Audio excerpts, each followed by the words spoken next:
I was introduced to MTG right around the time that I was evicted from my first apartment about a decade ago. My friend invited me to a few matches, and I fell in love with the world and the lore behind the game. More importantly, I began to cherish my Fridays again. Every week, or as often as I could, I'd meet up with the guys, have drinks, share stories, and bond over a simple card game. MTG became a vessel for expression and creativity beyond my imagination, and it became deeper than the creatures on the cardboard. When I'm not playing with my friends or at my local game store, I find it challenging to socialize in the community. Despite its unfashionable reputation amongst the normies, the MTG community can be competitive and maybe a tad bit less welcoming than one would expect. Not to say that it's unbearable, just very intense. I moved out of my hometown a few years ago, and I had trouble assimilating into the local MTG scene in the new city. Everybody was already clicked up, and I was pretty unfamiliar to the locals, and for the first time since I started, I felt like the black face in the white place again. People of color probably know what I'm talking about. That moment when you feel socially overwhelmed and revert to that tribal mindset, where you start seeking melanin so that you can feel more at home. Nobody was being antagonistic toward me, just more apathetic to my presence, which isn't a problem, but it didn't ease my anxiety. I made it through that day, and I found a foothold in that game store later, but I started thinking, why don't more black people play Magic the Gathering? Despite this video's title, I'm not saying that there aren't any black people that play Magic the Gathering. After all, I'm right in front of you, but we'd be remiss to say that it's common. Walk into your local game shop and check the ratio if you don't believe me. I don't think there's something up with that, but there's definitely a reason behind this infrequency, and I'd like to take a crack at figuring it out. So without further ado, I'd like to get into why black people and other people of color don't play Magic the Gathering. While researching, I came across a few videos that I'd like to recommend by other creators in adjacent spaces. RPG Elite's 4 Reasons Black People Don't Play Tabletop RPGs, and Shelf Stories Freaks and Geeks Like Us, which are both about the lack of black presence in the TTRPG and board gaming communities. While I disagree with a few points made by RPG Elite, I think he puts it all together in a manner that's concise and true to his experience as an OG in his community, a perspective that I think is very valuable. In his video, he breaks it down into 4 points, which is a format that I intend to borrow for a few of my points as well. There definitely is intersectionality between the TTRPG, gaming, and MTG communities, and by no means do I intend to paraphrase their videos. In my personal opinion, I believe it boils down to 4 key reasons: lack of exposure, accessibility, the established communities, and black stigma. Exposure can go a long way in the black community. Many of my black friends found some of their favorite songs through WWE intro music, and now they tour with their own bands. That initial exposure creates curiosity. Most of us would never have been exposed to these things like rock music or anime without some sort of early curation like Toonami or wrestling. In my opinion, MTG really missed out on the youth boom that could have converted us into fans. You can find commercials from the early 90s or 2000s, as well as promo from Comedy Central, but they all have that cheesy funk of a product that's trying to reach past its demographic. As a millennial of a certain age, I am well indoctrinated into the scheme of television marketing. The goal was simple. You localize a campy TV show with a loose plot, and the school kids will start begging their parents for plastic toys and flimsy cardboard. The race didn't matter. I'm not ashamed to say that I begged my parents year after year for the newest products from whatever was popping at the time. I love Power Rangers, Beyblade, Zoids, and Gundam, but none of these properties had a hold on the schoolyard like Yu-Gi-Oh!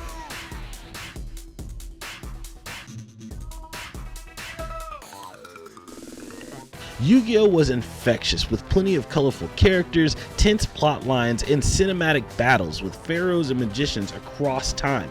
Konami had it figured out. Give the kids a show, give the kids the game, give the kids the toys. Rinse and repeat. That fear of missing out was what drove me to ask for the latest booster packs, which I seldom got but always was grateful for. And when the dual disc hit the scene, I happily gobbled up my mother's income tax just to get one. It didn't matter what your financial or ethnic background was, because as long as you were hip to the wave, you were in. Yu-Gi-Oh! Gave you the fantasy. For many, it was their first foray into anime, but it didn't introduce you to the nuance of fantasy. Most of my black friends were introduced to fantasy through Lord of the Rings, He-Man, and honestly, not much else.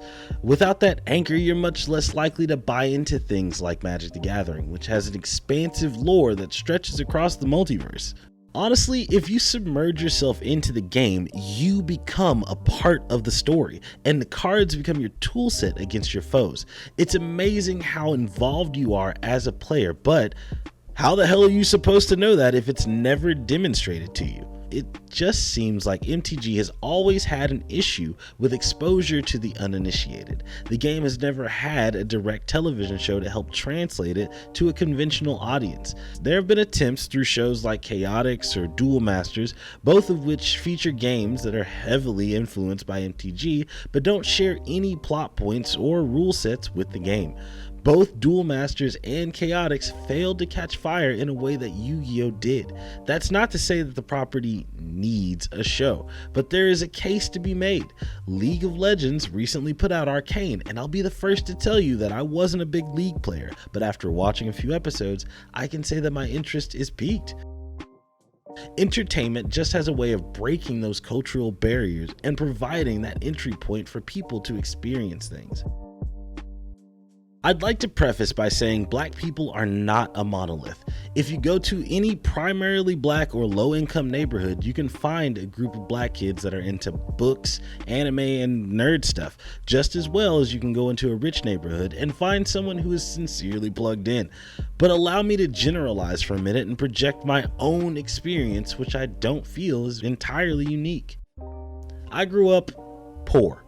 We weren't destitute by any means, but tough times occurred a little more often than not. I'm also from a small town where that's pretty much the norm. We learned to make do with what we had and be happy with less, something that I feel is typical of the black experience. When you grow up like this, you learn to love whatever you have access to. My mother loved dark fantasy books, and my father was a fan of sci-fi, traits I adopted from both of them that set me up with a predisposition to like anime and fantasy. On paper, I would have been a dead ringer for MTG at an early age, but nobody in my family played the game. Why? Probably because they never heard of it. Low-income communities usually don't have a game store. My town didn't have a game shop or anything like that until very recently, and getting to one meant a 30-minute drive to the city. That was a tall ask in my home. Even if I was aware of the game, I doubt I would have found a way to play. I had no access to the cards or anyone to play with. I learned how to play spades and dominoes because there were people around me that played. We often played with old decks of cards or sets of bones that had been passed down in a Crown Royal bag, and if we didn't, a quick trip to Walmart would only set us back a few bucks. It never broke the bank to play. The rules were simple but complex if you were with the right group, kinda like Magic the Gathering.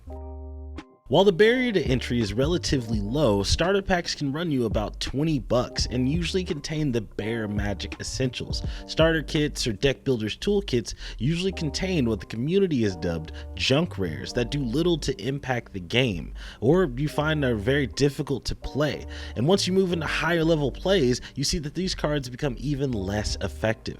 One thing I love about the game is the versatility that comes with deck building, but you need the right cards. In order to find the right cards, Magic players use tools like online card dealers and community trade sites. This creates another barrier to entry because without research and no advertising for these sites in packs or boxes, it can be overwhelming to even try to build a deck for an event. Today we have Magic Arena, an online option that allows you to play with people around the world. You can build a deck and experiment with playstyles from home, and you have opportunities to earn currency and wildcards to build the deck of your choice, though rare and mythic rare wildcards are few in frequency. I spent a lot of time during the pandemic playing Arena with my friends, and it's a viable option, but it lacks that same intimacy and experience as tabletop Magic. As much as I hate to say it, you're gonna need a guide if you're not entirely familiar with the game. I was lucky to have friends that played in high school who were patient and able to walk me through the intricacies of the game, but from conversations I've had with a few others, they've had a tough time navigating the space on their own. Building a deck, learning match etiquette, and integrating into the community can get complicated, especially since many players lack social skills. From my own viewpoint, it's a lot like spades. Serious players already have a partner, nobody really wants to play with someone who doesn't know the rules, and nobody wants to teach them to you. Magic tends to get in the weeds about a lot of its concepts. There are different iterations that restrict what cards you can use, commander, standard, etc., and there's an expectation that you know before you play. The embarrassment of not knowing can be a deterrent, so often you need a seasoned player that likes you to walk you through a few matches. I mean, sure, there's the internet, but imagine learning how to play basketball from Google. By the time you get to the court, you're gonna look stupid and they're probably gonna clown you. That feeling of fumbling through a pickup game isn't uncommon in the trading card game space.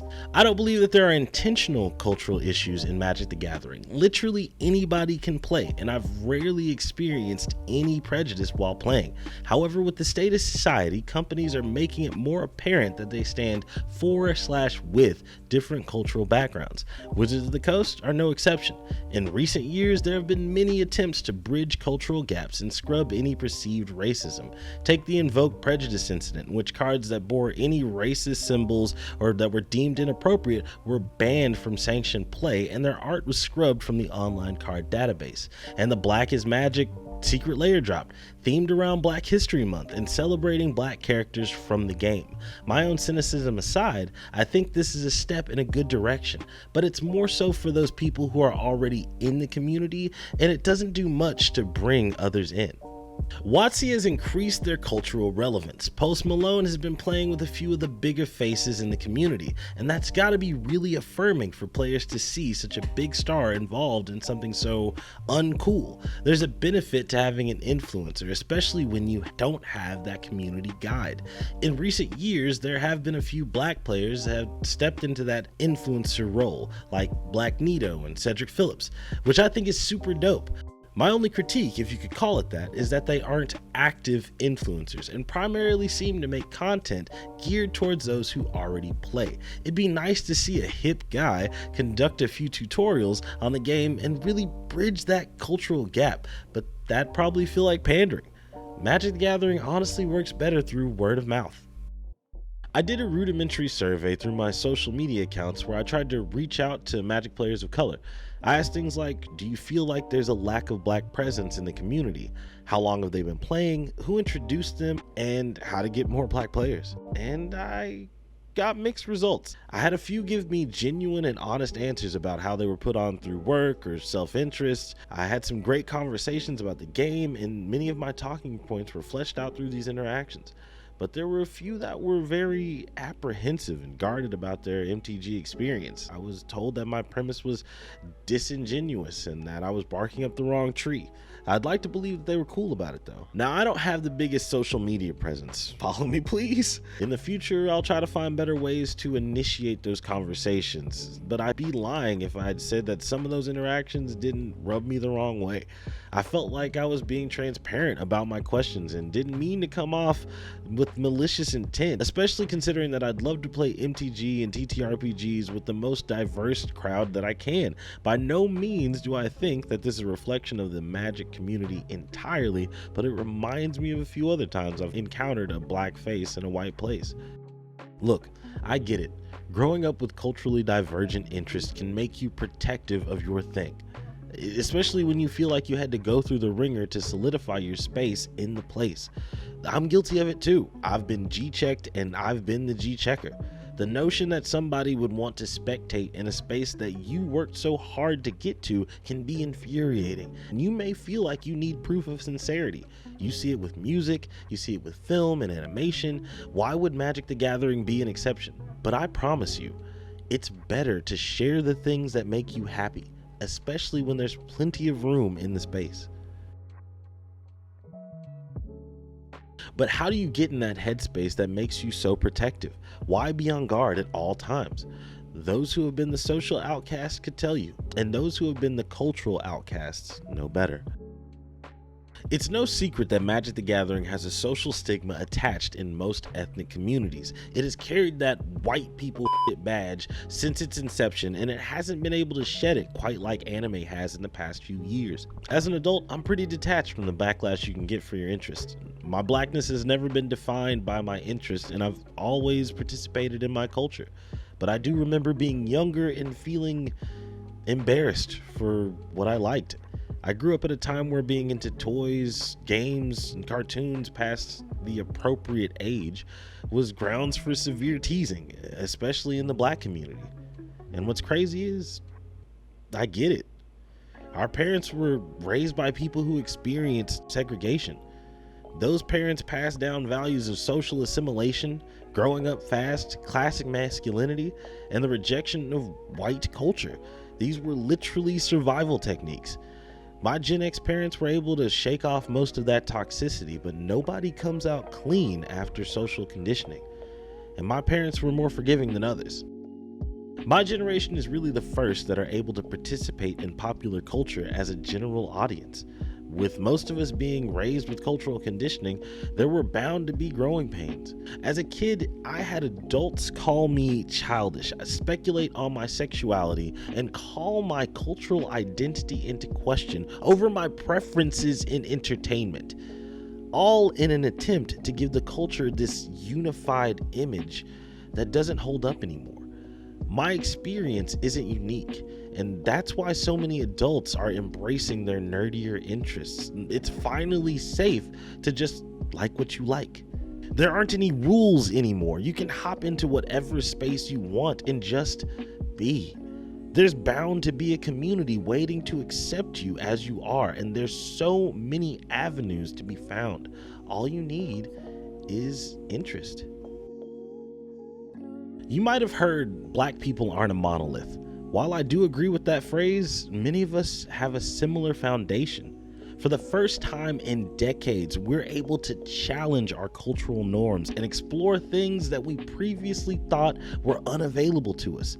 It's now our jobs as nerds of yesterday to open the invitation to those who desire the experience. Next time you have a family gathering, ask your niece or nephew if they want to try it out. Nurture that interest, and if they like it, then buy them some cards every now and again. Host a game night and play Magic instead. You might be surprised who likes it. The age of white people is over. We can't be deterred by old mentality. Everything is for everybody now, and we can't be hesitant to show the new generation. Hey, thanks so much for checking out the video. Really appreciate it. You've made it to the end. If you like what you saw here, don't forget to subscribe. If you want to see me talk about something a little less serious, check out my podcast or my other channel here. They'll be in the About page. If you want to follow any of my socials, they are also down there as well.